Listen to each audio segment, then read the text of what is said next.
So today we're going to talk about how to mod the Sony MDR R10s, 10Rs, sorry. The R10s are a legendary headphone, not these not so legendary headphones.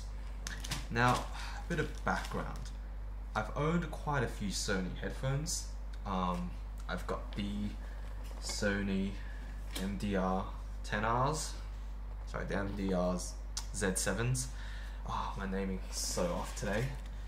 So the Z7s, which had a problem of bloated bass, and the mods to fix that were basically surgical tape along the back of the cups, because the problem was essentially from sound waves resonating, because the back was just, I think it was a magnesium housing, and that didn't do anything to stop any sort of sound waves reflecting off.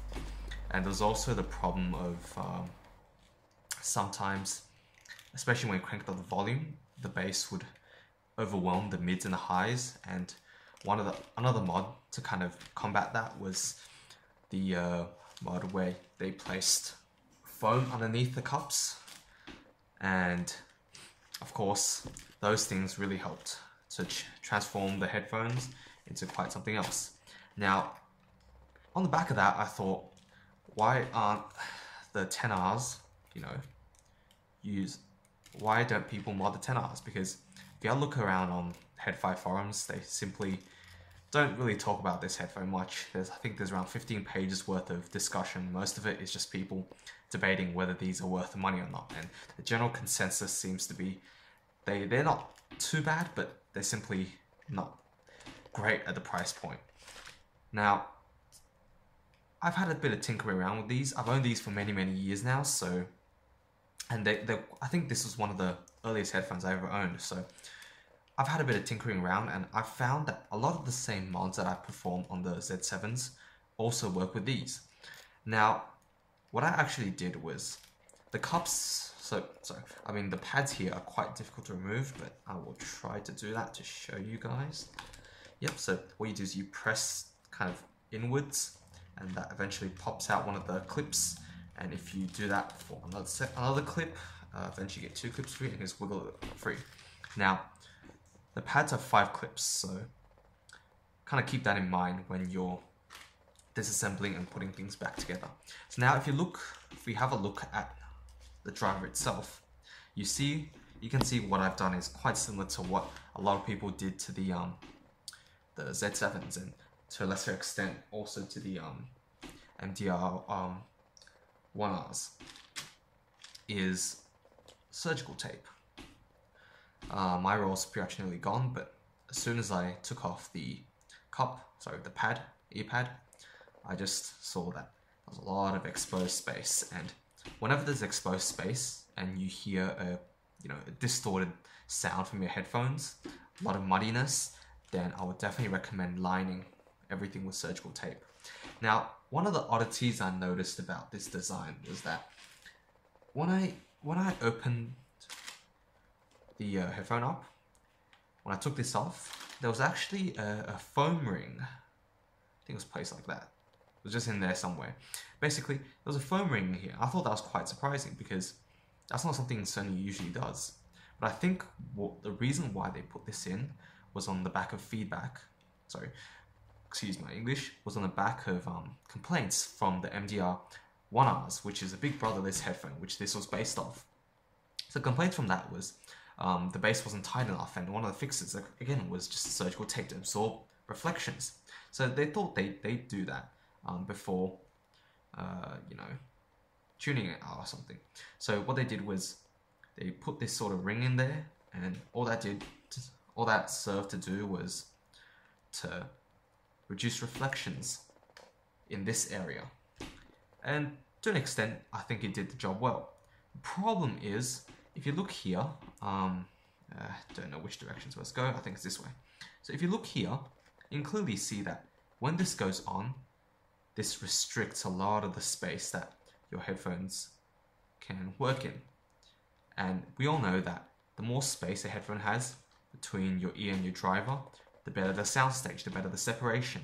And separation was a bit of an issue, and soundstage was also not great on these headphones. So I decided to give it a shot by taking these off. At the same time, I didn't want to muddy things up, so I lined everything with surgical tape to kind of counteract that.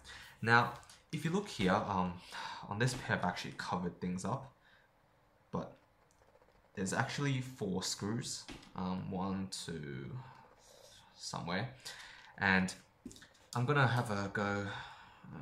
So what you would do generally is just find the screw and you just screw it loose.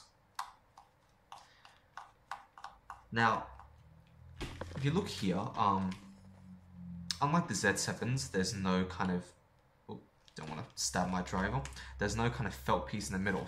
Same thing with the MDR 1Rs, so you won't have any potential of removing that to up the treble.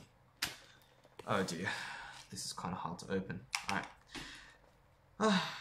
So, again, when you're covering this bit with tape, make sure to avoid these 2 bits here because you don't want to cover up any other air vents.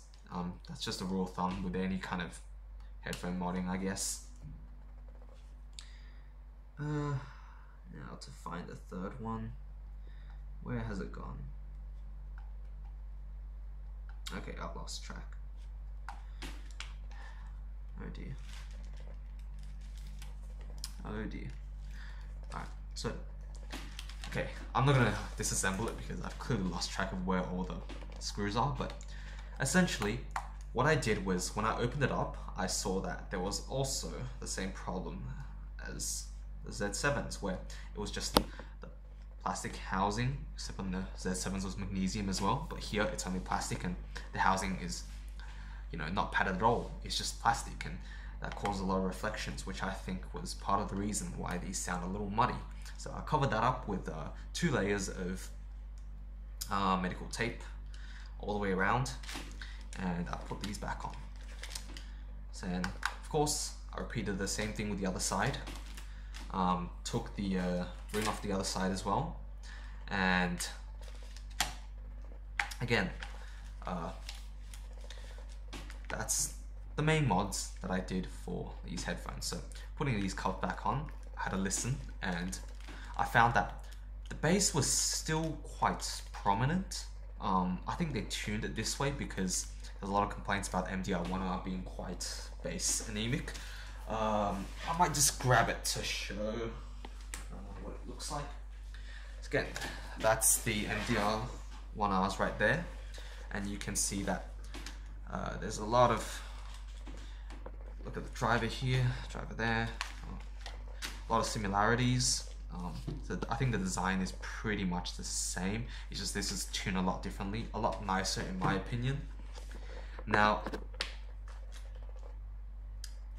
with the MDR 10Rs, because it's so bassy, even though that the mods I performed thus far open up the soundstage, made the treble a little more prominent and the bass a little more controlled, the bass was still overpowering for me. So I thought, you know, maybe I should try working with some of the vents to kind of reduce the bass a little. So if you look here, there's 2 vents in the headphones, or 2 up top, here and here.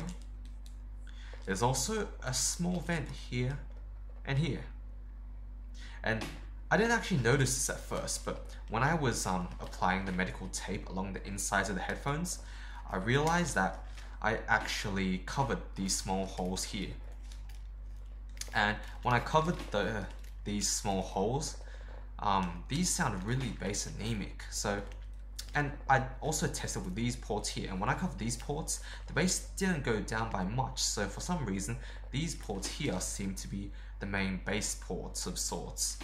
And while I covered them up, everything was a lot clearer, but there was simply no bass. So I simply fixed the issue by stuffing, if you look here, this is like sort of a piece of really low density kind of foam. I've dropped it, whatever. It's kind of like a piece of low density foam, and I basically tore off a small chunk, and I got my screwdriver, a tiny one here, and just stuffed it into that hole. And what that did was that kind of restricted airflow into it, but didn't stop it entirely. Now, if you don't have you know, loose foam and bits and pieces like that. What you can do is, when you're covering up the insides of the cups with medical tape, you can cover up half of the port, and that should do the same job in reducing the amount of airflow but not cutting off entirely, so that you get a good bass response but not one that's overpowering. So all those things being done, after that I had another listen, and after these mods I noticed that the bass was still strong, but it was a lot punchier and less overpowering and didn't creep into the mids, which I really like, because these aren't mid-strong, these aren't mid-centric headphones. I could even say there's a slight V to the sound, so you don't want to reduce the mids by any more than necessary, and you definitely do not want the bass covering up the mids. And the treble, I think, opened up a little bit. It didn't really increase the treble, but the natural increase of the soundstage by the removal of the rings really helped kind of boost separation and detail. So I definitely recommend these mods, and if you still have the 10R lying around, I'd say give it a chance, see how you like these mods, and hopefully it'll work for you.